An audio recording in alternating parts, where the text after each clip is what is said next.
DVC থেকে আবার জল ছাড়া শুরু করা হয়েছে, আরো একবার জল ছাড়ছে ডিভিসি। পাঞ্চেত এবং মাইথন দুটো জলাধার থেকেই মোট ৩৯,০০০ কিউসেক জল ছাড়া শুরু করলো ডিভিসি। এদিন মাইথন থেকে ৩,০০০ কিউসেক এবং পাঞ্চেত থেকে ৩৬,০০০ কিউসেক জল ছেড়েছে ডিভিসি।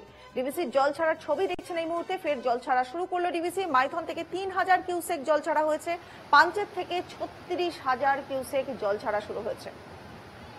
মোট ৩৯,০০০ কিউসেক জল ছাড়লো ডিভিসি। আমাদের সহকর্মী সৌমিত্র গাঙ্গুলি এই মুহূর্তে টেলিফোন লাইনে রয়েছেন আমাদের সঙ্গে। সৌমিত্র, ডিভিসি থেকে আবার জল ছাড়া হচ্ছে, মাইথন এবং পাঞ্চেত দুটো বাঁধ থেকে এতটা পরিমাণ করে জল ছাড়া হচ্ছে, তাহলে তো বন্যা পরিস্থিতির সৃষ্টি হতে পারে। একদমই দেখো, বন্যা পরিস্থিতির থেকে কথা হচ্ছে যদি জল হয়, সেই জল কিন্তু যদি ঝাড়খণ্ডে অতি ভারী বৃষ্টি হয়, সেই জল কিন্তু সে মাইথন জলাধার বা পাঞ্চেত জলাধারে আসে এবং সেই জলস্ফীতি যেন না বেড়ে যায় বা ঠিকঠাক থাকে, তার জন্য কিন্তু ডিবিসিকে জল ছাড়াতে হয় এবং সেই অনুযায়ী ডিবিসি কিন্তু ধাপে ধাপে জল কমানো বা বাড়ানো সমস্তটাই কিন্তু অব্যাহত থাকে। তবে যেটা জানা গেছে যে ডিবিসির মাইথন থেকে যেটা জানা গেছে ৩,০০০ কিউসেক জল ছাড়া হয়েছে এবং পঞ্চায়েত থেকে ৩৬,০০০ কিউসেক জল ছাড়া হয়েছে, এমনটাই কিন্তু ডিবিসি সূত্রে জানা গেছে। তবে আগামীতে এই জল ছাড়ার পরিমাণ কমানো, বাড়ানো বা বন্ধ কি যাই থাকুক, সেটা কিন্তু ডিবিসির তথ্য অনুযায়ী জানা যাবে। বেশ, অনেক ধন্যবাদ সৌমিত্র।